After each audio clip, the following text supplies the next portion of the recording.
যখন new town প্রথম শুরু হলো, একজন প্রশাসক হিসেবে আপনি নিউ টাউনের তো কি দেখেছিলেন যে এত বড় শহরকে আনা?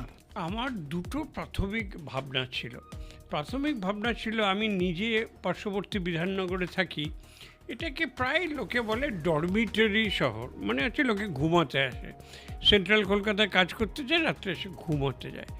অলরেডি যখনই পাল্টাতে শুরু করেছে যে এটা একটা কর্মক্ষেত্রও হবে এবং এখানে মানুষ থাকবেও, সুতরাং মাস্টার প্ল্যানও যেটা তৈরি হয়েছিল সেখানে সিবিডি অর্থাৎ central business district, sub CBD অর্থাৎ তার চেয়ে একটু ছোটো, এবং বিভিন্ন হাবে করে করে এখানে শিল্প এবং এডুকেশন, হেলথ, ফাইন্যান্স, ফিনটেক এসব হবে, এবং একটু পেছন দিকে সব হাউজিংগুলো হবে। এটা একটা ভাবনা ছিল।